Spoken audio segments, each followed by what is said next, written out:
শুরু হয়ে গেছে 2026 সাল আসবার আগেই সমাজ মাধ্যমে ইন্টারনেটের দুনিয়াতে যে 2026 সাল কোন কোন রাশির জাতক জাতিকাদের জন্য কেমন যাবে, সুখবর না খারাপ খবর।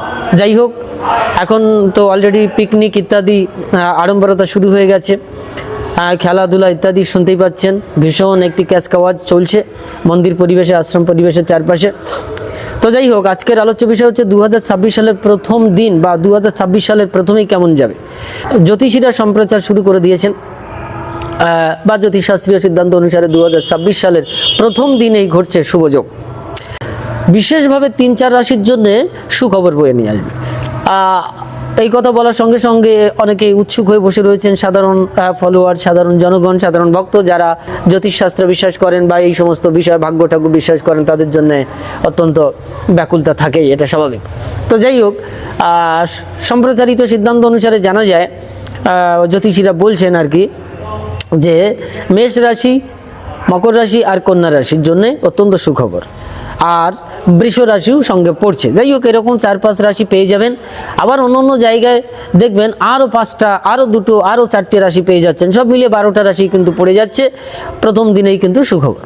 এখন এক একজন এক এক রকমভাবে সম্প্রচার করেন, ইহার যে বাস্তবিক কতটুকু 100% সত্য সে বিষয় নিয়ে কিন্তু আমার একটু মতনৈক্য রয়েছে, অর্থাৎ মতবিরোধ আছে।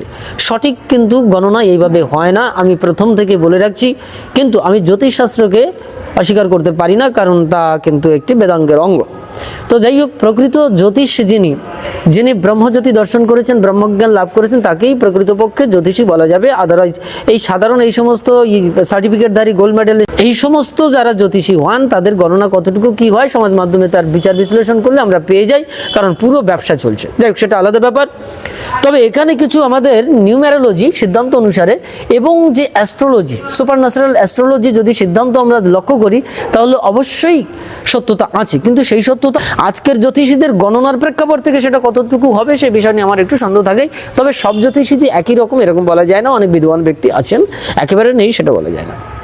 তো যাই হোক, এই যে মকর রাশি কিন্তু মানে একজন বিশিষ্ট ব্যক্তির ক্ষেত্রে পড়ছে। মানে আমাকে একটু আগে একজন বলছিল, আপনি কি জানেন আপনার রাশি কোনটা? তো আমি বললাম, কিরে আমার তো মনে নেই, জানি না। তো বলে আপনার রাশি মকর রাশি। আমি বললাম, হ্যাঁ মকর রাশি। তো ও খুব খুশি হলো শুনে। তো মকর রাশি মানে তো আমি আসলে এইভাবে বলেছি, হ্যাঁ আমি মকর রাশি। এবং মকর মানে মকর মাছ, মানে মকর মানে সহজ কথা আমি একটুখানি মনে করি আর কি, বা যেটা বোঝায় সেটা হচ্ছে কুমির। কুমির। তো আমার ভেতরে একটি মানে কুমিরের ভাবটা বাঁচে এরকমভাবে, এই জন্য ওইভাবে বলেছিলাম আমি, হ্যাঁ মকর রাশি হব আর কি। তো যাই হোক, মকর রাশি হব, বৃষ রাশি হবে ইত্যাদি ইত্যাদি, যে সমস্ত কর্কট রাশি হবে, এইসব সিংহ রাশি হব, এইগুলো হচ্ছে আমার রাশি। আমি একটা রাশিতে জন্ম নিয়েছি বলে আমার মনে হয় না। যাই হোক, এই 2026 সালে 9টি বিরল যোগ ঘটবে। এখানে সূর্যের শুভ যোগ ঘটবে, এটাকে সূর্যের বছর বলা হচ্ছে, জ্যোতিষীরা এই সমস্ত গণনা করেছেন। এবং 9টি বিরল যোগ ঘটবে। আর 3টে, 4টে, 5টা রাশির জন্য এরকম একটি সুখবর রয়েছে, এগুলো তো আমি পূর্বেই বললাম। তো এখন বিষয়টি হচ্ছে 2026 সংখ্যাটাকে যদি সংখ্যা তত্ত্বে ফেলি, তাহলে কিন্তু এখানে আমরা 10 সংখ্যা পাই।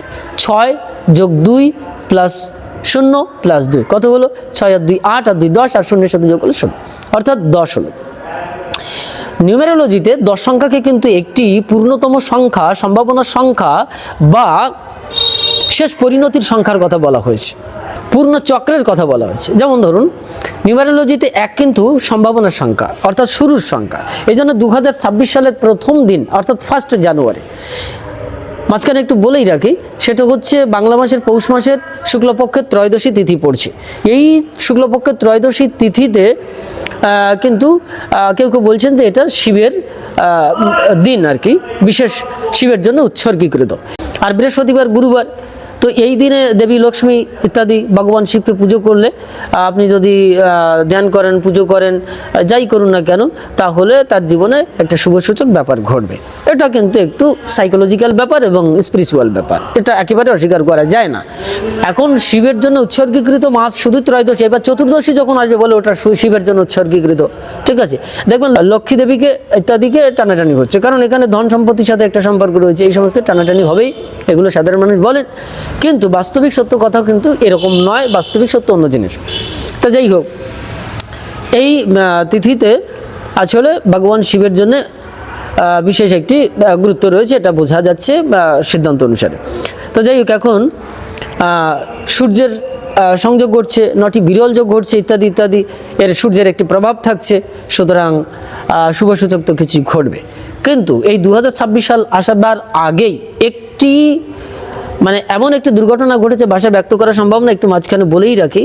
হ্যাঁ, 2026 সাল আসতে মাত্র কয়েকটা দিন বাকি, তার পূর্বেই শুরু হয়ে গেল একটি দুর্ঘটনা শুরু হয়ে গেল না, মর্মান্তিক দুর্ঘটনা, যে দীপু নামক যে ছেলেটিকে, হিন্দু ছেলেটিকে হত্যা করা হয়েছে এবং তাকে গাছে ঝুলিয়ে পুড়িয়ে মারা হয়েছে। এটা বাংলাদেশের একটি ঘটনা। তো এটা জানবার পরে 2026-এর প্রথম দিনটা কেমন যাবে, সূর্যের যোগ ঘটবে ইত্যাদি ইত্যাদি ঘটবে, হ্যাঁ, এই গ্রহের যোগ ঘটবে, এই সমস্ত বিষয়গুলো কিন্তু একটু আমাদের হতাশা নিয়ে আসে। এখন বাকিটা 2026 সালের 1 জানুয়ারি আসুক, দেখা যাক কী হবে। তবে যা ভবিষ্যতে ঘটবে তার পূর্ব সূচনা, বর্তমান অবস্থান স্থিতি দেখে বোঝা যায় ভবিষ্যতে কি ঘটতে চলেছে। তাই আমরা যতই প্রত্যাশা দিই না কেন, বাস্তবিক এই পৃথিবীর অবস্থা কিন্তু খুব খারাপ। ওই সূর্যের সংযোগ ঘটুক, চন্দ্রের সংযোগে বৃষ রাশি থাকুক ইত্যাদি ইত্যাদি হোক, মকর রাশি ইত্যাদি হোক, এখানে কিন্তু সত্যি সত্যি যদি সত্য উদ্ঘাটন করা হয় তাহলে কিন্তু বিরল সংযোগ, বিরল যোগ ঘটে যাচ্ছে এরকম কিছু না। বাস্তবিক একটি দুষ্প্রভাব তৈরি হয়েছে, যেটা বাংলাদেশ এর যে ডিসেম্বরের যে লাস্ট উইকের যে ঘটনাটি, দীপুর ঘটনা, ওয়াইদের ঘটনা, হ্যাঁ, প্রকাশ্যে দিনের বেলায় লোকের সামনে, সমাজ মাধ্যমে, টোটাল ইন্টারনেটের সামনে তাকে পুড়িয়ে মারা হচ্ছে, এটা কল্পনা করা যায় না আজকের সভ্যতার যুগে। তাই যারা আজকে আমরা ওই ভাগ্য নামক এই ভবিষ্যতের অদৃশ্য বস্তুটাকে নিয়ে যারা স্বপ্ন দেখতে অভ্যস্ত, তাদের জন্য যে বাস্তবিক জীবনে কতটুকু সুখ নিয়ে আসবে এই বিষয় নিয়ে কিন্তু আমার একটু সন্দেহ আছে আর কি। তো যাই হোক, 2026 আমি একটু সংখ্যাতত্ত্বের দৃষ্টিকোণ থেকে যাব, কারণ গাণিতিক সিদ্ধান্ত অনুসারে, ম্যাথমেটিক্যাল সূত্র অনুসারে সংখ্যাতত্ত্বের কিন্তু গুরুত্ব আছে। নিউমেরোলজিতে তত্ত্ববিদগণ, সংখ্যাতত্ত্ববিদগণ গুরুত্ব দিয়েছেন। সেই সূত্র যদি দেখি তাহলে অবশ্যই এই সংখ্যাতত্ত্বকে অস্বীকার করা যায় না। 6 + 2 + 0 + 2 10 হয়। তো 10 সংখ্যাটি আবার 1 + 0, তাহলে দাঁড়ায় আবার 1। তাহলে 1 হচ্ছে আপনার প্রারম্ভিক সূচনা, শুরুর প্রতীক হিসেবে কাজ করছে, সম্ভাবনার প্রতীক হিসেবে কাজ করছে। তাহলে 2026 সম্ভাবনার প্রতীক হিসেবে কাজ করছে এবং সঙ্গে 0 রয়েছে, অর্থাৎ 0 অসীম তত্ত্বের প্রতীক, অর্থাৎ সমাপ্তির প্রতীক। অ্যাট লাস্ট দাঁড়াচ্ছে 1 এবং 0 অর্থাৎ 10। এটা হচ্ছে পূর্ণ চক্রের প্রতীক, চক্র, একটা চক্র দিয়ে শেষ হচ্ছে, সুতরাং চক্রের প্রতীক। এখানে তাহলে দেখতে পাচ্ছি মহাজাগতিক সংসারের সাথে, অর্থাৎ ঐশ্বরীয় একটি সম্পর্কের সাথে সম্পৃক্ত এই 10 সংখ্যাটি। যে ব্যক্তির জীবনে এই 10 সংখ্যাটি রয়েছে, ঠিক আছে, গাড়ি বাড়ি ইত্যাদিতে যখন এই সংখ্যাটি ব্যবহার করা হয় তাহলে সেখানে শুভসূচক কিছু ঘটে। এই জন্য সংখ্যাতত্ত্বের ক্ষেত্রে যখন আমরা বিচার করি, তখন গাড়ি বাড়ি ইত্যাদি যখন করি, নেমপ্লেট বসাই, সংখ্যা বিচার করতে হয়, এটা একেবারে অস্বীকার করা যায় না। তাতে কিছু হলেও শুভসূচক কিছু ঘটে, কারণ সংখ্যাতত্ত্বের গুরুত্ব আছে। কিন্তু আমি ইহার মাধ্যমে এটা বলবো না যে 2026 সালে প্রথম দিনই একেবারে ধোয়া তুলসীর পাতা কিছুই ঘটবে না। 2026 সালের 1 জানুয়ারিতে অনেক দুর্ঘটনা ঘটবে, অনেক কিছুই ঘটবে, আমরা দেখতে পাবো আবার দেখতে পাবো না। কিন্তু এক শ্রেণীর মানুষ আছে, আমরা বলবো যে হ্যাঁ, সূর্যের সংযোগ ঘটেছে, যোগ ঘটেছে, 9টা বিরল যোগ ঘটে গেছে, এই রাশির জন্য শুভসূচক। সুখ, শান্তি, সমৃদ্ধি, চাকরি বাকরি, অর্থনৈতিক অবস্থা সম্পূর্ণ একটি উন্নত অবস্থায় নিয়ে যাওয়ার পরিস্থিতি তৈরি হবে এই দিনে, 2026 সালের 1 জানুয়ারিতে বা প্রথম দিকে। প্রত্যেক মানুষের জীবনের কর্মকে কিন্তু গ্রহণ করতে হয়। কর্মের প্রেক্ষাপট থেকে সংস্কার তৈরি হয়, প্রারব্ধ সংস্কার তৈরি হয় এবং সেখান থেকে একটি ভাগ্য তৈরি হয়, যেটাকে আমরা সহজ কথায় কিছু ভাগ্য বিশ্বাসী মানুষ ভাগ্য বলি। এই ভাগ্যটা নিজের কর্মানুসারে, সংস্কার অনুসারে তৈরি হয়। আবার এক ধরনের ভাগ্য আছে যেটা পরাশক্তির ইচ্ছা অনুসারে, একটি মহাশক্তির ইচ্ছা অনুসারে জগৎ ব্রহ্মাণ্ড মহাজাগতিক সংসার চলছে। এই শক্তিটাকে এক প্রকারের নিয়তি বা ভাগ্য বলা যায়, যার ইচ্ছা ছাড়া কিছুই ঘটছে না।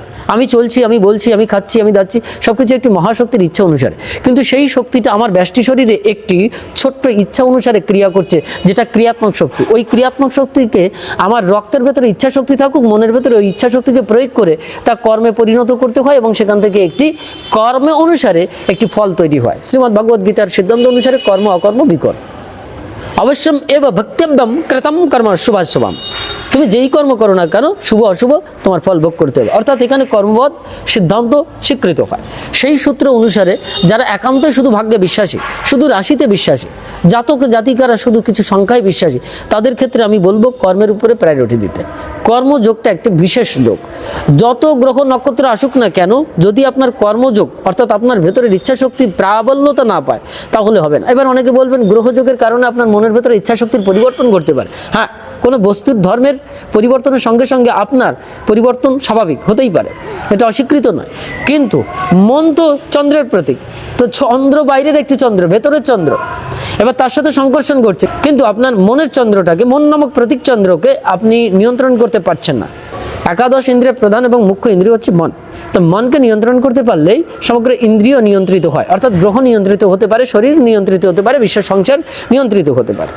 একটু আগে, কিছুদিন আগে আমি একটা জায়গায় বলেছিলাম যে সমগ্র জগৎকে, সবাইকে কিভাবে বশ করা যেতে পারে।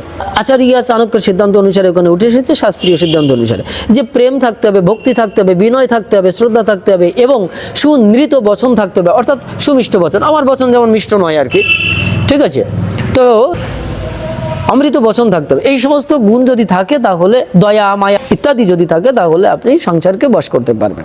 তো এগুলো কোথা থেকে আসবে? আপনার শরীর নিয়ন্ত্রণের ভেতর থেকে আসবে। আপনি বাইরে যতই আংটি পরুন, মালা ঝোলা তাবিজ কবচ মন্ত্রতন্ত্র ইত্যাদি নিন, আপনার ভেতরের পরিষ্কার পরিচ্ছন্নতা আগে প্রয়োজন। এই জন্যে ধর্মে 10টি অঙ্গের ভেতরে রয়েছে সমদম।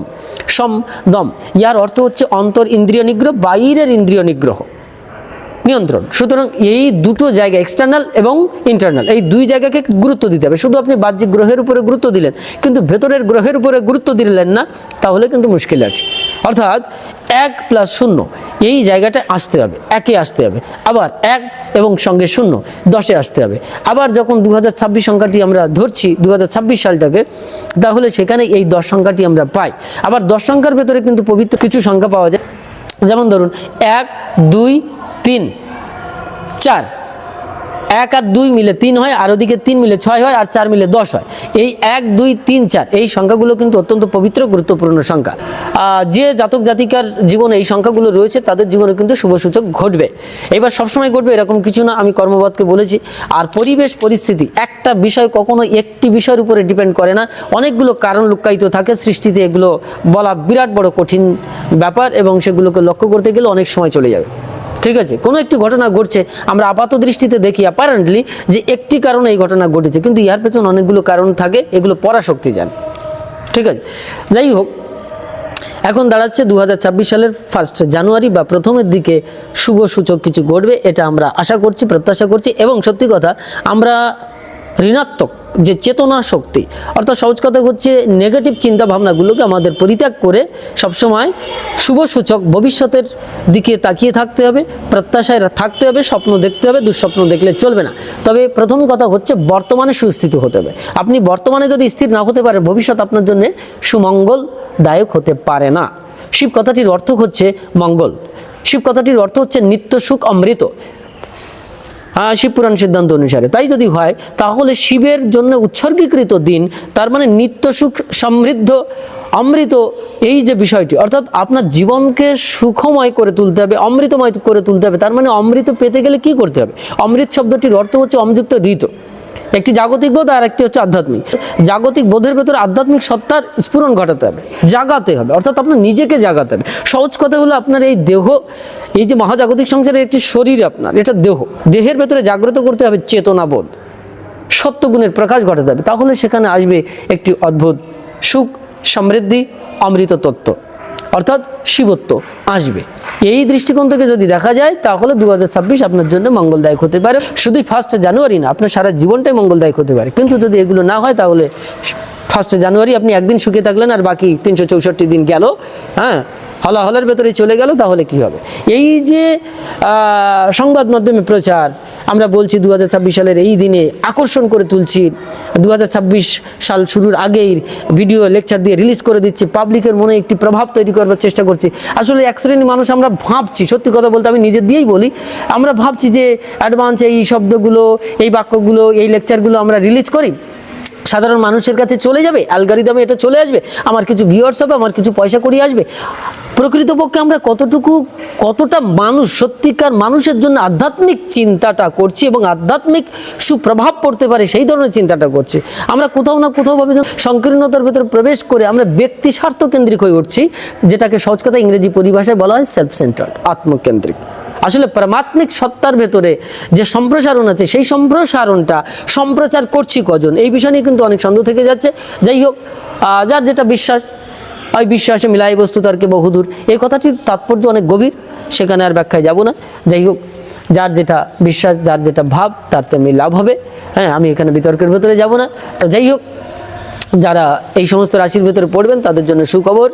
বাস্তবিক জীবনে এই দিনটি যাওয়ার পরে সবাই এক এক করে নিজেকে মিলিয়ে দেখবেন যে আপনার জীবনে সত্যি সত্যি সুখবর কোনটা এসেছে এবং তার প্র্যাকটিক্যাল সাইন্টিফিক্যালি কতটুকু তার প্রামাণ্যতা রাখে, সেগুলো কিন্তু বিচার্য বিষয়। দুম করে হুমজিক্যালি বললে হবে না ভাই আমার সঙ্গে মিলে গেছে, জয় মা।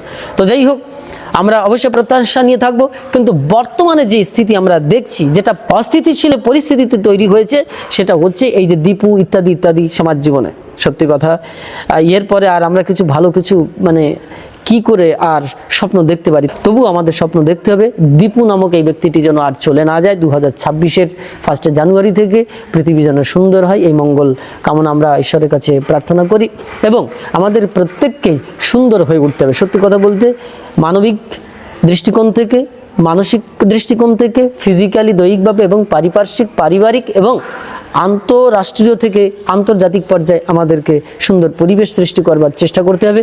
শুধু ওই ভাগ্যের দিকে, সংখ্যার দিকে তাকিয়ে হা করে থাকলে চলবে না 2026-এর 1 জানুয়ারির জন্য, তাহলে শুভ সংযোগ ঘটবে না। তার জন্য কর্ম করতে হবে। এই 850 কোটি মানুষের প্রত্যেকের দায়িত্ব রয়েছে এই পৃথিবীকে সুন্দর করবার, পরিবেশকে সুন্দর করবার। এইটাই হচ্ছে সবথেকে বড় অনুগ্রহ। না হলে সেটা হয়ে যাবে নিগ্রহ, ঈশ্বরের বিগ্রহ না হয়ে আপনি আমি হয়ে যাব গলগ্রহ। আসলে বাস্তবিক যতগুলো গ্রহ আছে সেইখানেই চলবে কিন্তু একটি অদ্ভুত বিদ্রোহ।